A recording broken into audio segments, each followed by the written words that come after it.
Vegana Presents. The Selfish Giant. Programmed by John Ferguson Aditi.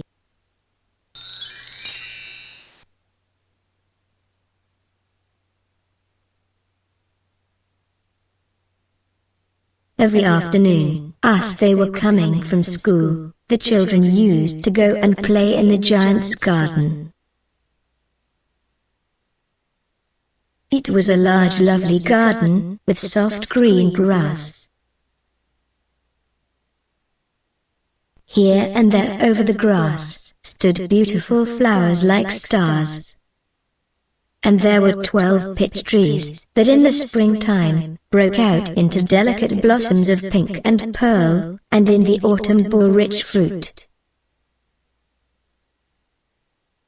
The birds sat on the trees and sang so sweetly that the children used to stop their games in order to listen to them.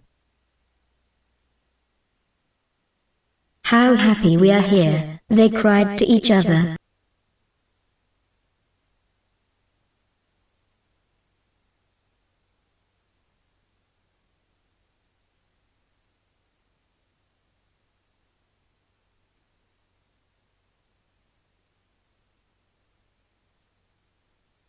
One day, the giant came back. He had been to visit his friend, the Cornish ogre, and had stayed with him for 7 years. After the 7 years were over, he had said all that he had to say, for his conversation was limited, and he determined to return to his own castle. When he arrived, he saw the children playing in the garden. "What are you doing here?" he cried in a very gruff voice, and the children ran away. "My own garden is my own garden," said the giant. "Anyone can understand that, and I will allow nobody to play in it but myself."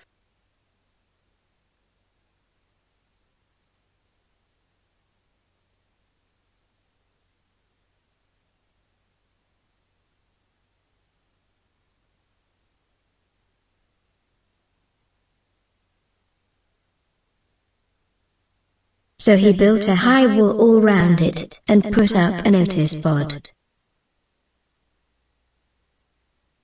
"Trespassers will be prosecuted."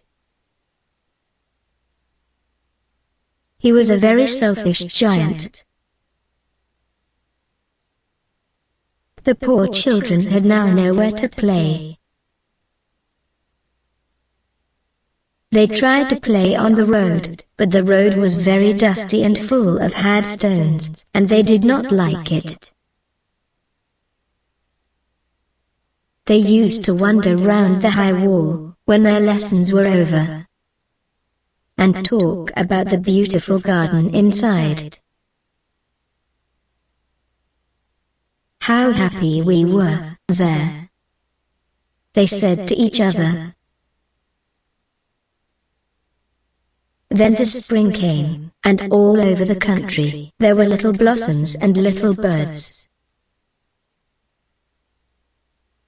Only in the garden of the selfish giant it was still winter.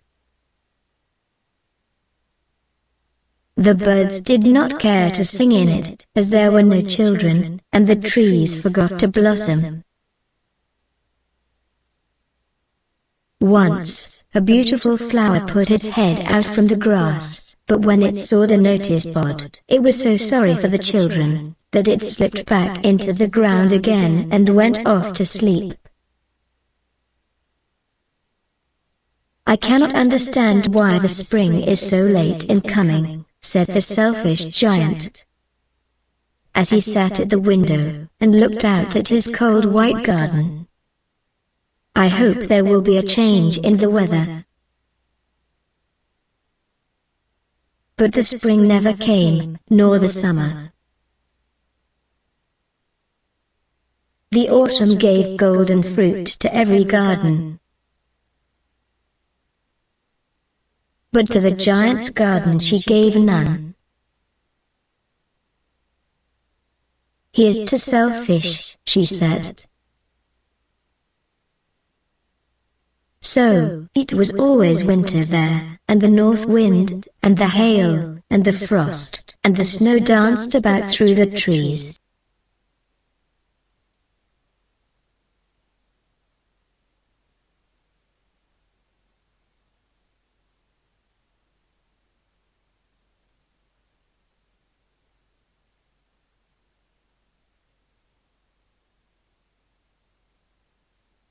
One morning, the giant was lying awake in bed when he heard some lovely music.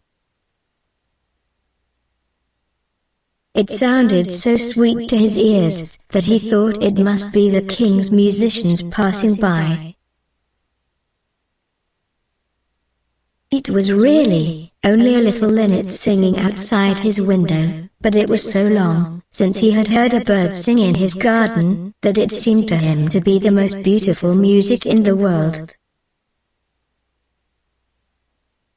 Then a hail stopped dancing over his head, and the north wind ceased roaring, and a delicious perfume came to him through the open casement. "I believe the spring has come at last," said the giant, and he jumped out of bed and looked out. What did he see? He saw a most wonderful sight.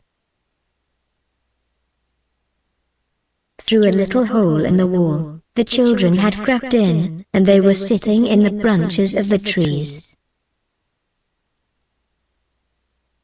In every tree that he could see, there was a little child.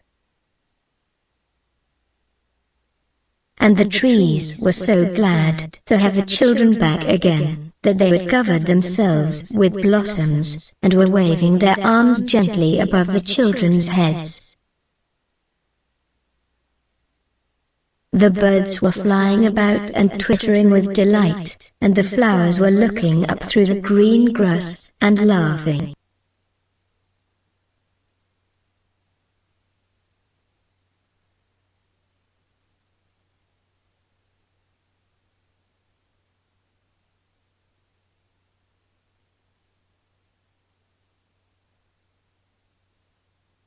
It was a lovely scene, only in one corner it was still winter.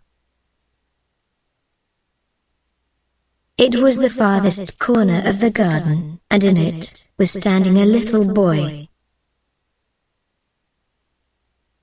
He was so small that he could not reach up to the branches of the tree. And he was wandering all round it, crying bitterly. The poor tree was still quite covered with frost and snow, and the north wind was blowing and roaring above it. "Climb up, little boy," said the tree. And it bent its branches down as low as it could, but the boy was too tiny. And the giant's heart melted as he looked out. "How selfish I have been," he said. "Now I know why the spring would not come here. I will put that poor little boy on the top of the tree, and then I will knock down the wall. And my garden shall be the children's playground forever and ever." He was really very sorry for what he had done. So he crept downstairs, and opened the front door quite softly, and went out into the garden. But when the children saw him, they were so frightened that they all ran away, and the garden became winter again. Only the little boy did not run, for his eyes were so full of tears that he did not see the giant coming. And the giant stole up behind him, and took him gently in his hand, and put him up into the tree. and the tree broke at once into blossom, and the birds came and sang on it. And the little boy stretched out his two arms, and flung them round the giant's neck, and kissed him.